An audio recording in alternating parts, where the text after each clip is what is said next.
When decorating a home, color, good lighting, and prints and patterns are your best friends. Prints and patterns are an element of visual interest that will add a unique appeal to your home decor. You see, patterns have the ability to make everything seem much more personalized. So by adding on different kinds of patterns, that's a very easy way to customize your own space. Personally, I love mixing many different kinds of patterns because it is an element of fun. The outcome is anything but boring, and I just love the ability of going creative over it. It is absolutely fine for patterns to clash as long as you follow the tips I'm going to share with you. Tip number 1, trust your instinct. If it feels right, then it must be right.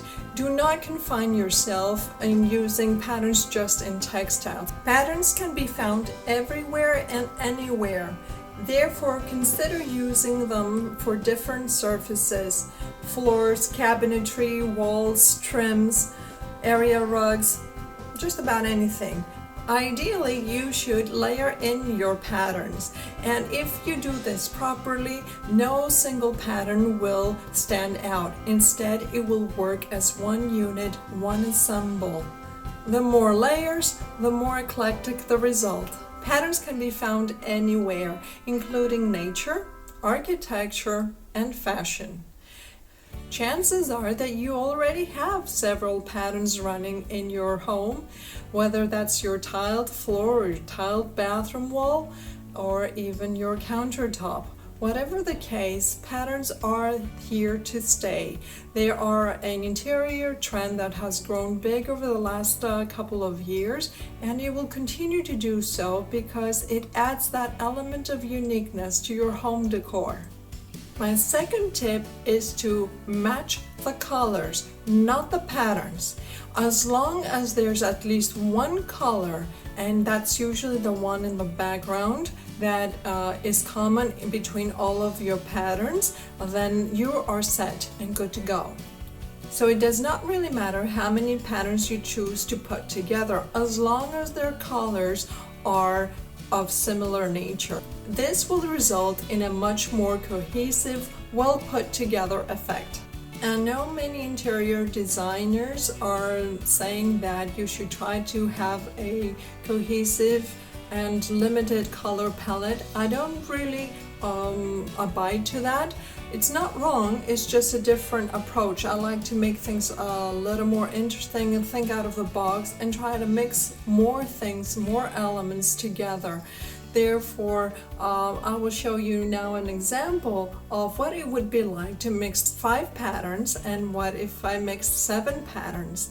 Obviously, the more patterns, the more challenging it will become. Now I'm using a neutral color in between to show you how adding a solid color that is common throughout can work as a canvas where your patterns stand out without though breaking your style. If your color theme is the same throughout, then your patterns will come together and will look good together. Combining many different kinds of themes of patterns means that you need to be more careful about how you spread those out and keep that balance, because it is balance that you need to consider next. Now, my third tip has to do with color again. It is about adding some solid colors within the mix and some black decor to give it definition. Chances are that if you try to combine too many patterns together in one surface, they will cause a very busy result that will hurt your eyes. If you break it up though with some solid colors in between, then chances are that it will work for you. Do not pile on patterns. That's not what I am asking you to do. What I'm telling you to do is to layer them in carefully, curating your space, taking the time to edit your space properly. Adding patterns is something that has to be fun, and it has to look pretty casual and effortless. It has to look and feel right to you. So please do not just pile on the patterns, but instead introduce them in dosages so that you can take the time to move them around your space and make them work for you. You gotta give patterns some breathing space. So do add in some solid colors, and as long as your solid colors are quite uniform throughout the space, then no matter how many more patterns you add on, it will work really well for you. If however you keep on adding different colors of solids, then you kind of take away that power of cohesiveness and tend to unstabilize your whole ensemble. So when it comes to adding in another pattern, make sure that your solid colors are kept the same throughout. Geometric patterns like stripes and dots tend to act like neutrals, so treat them as neutrals. If you have too many flowers going on and you don't want that intense romantic vibe that they have, then do add in some stripes and break it apart. Now, the thinner the stripe, the more of a classic appeal to it.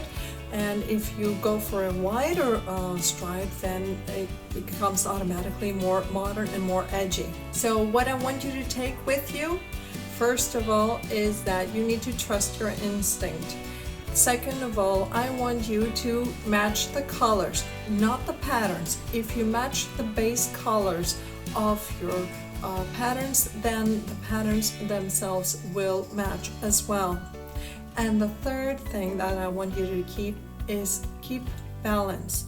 If you keep a sense of balance by adding in some solid colors and some black decor to give more definition, and spread them out properly by layering them instead of piling them, then you will definitely make patterns work for you best.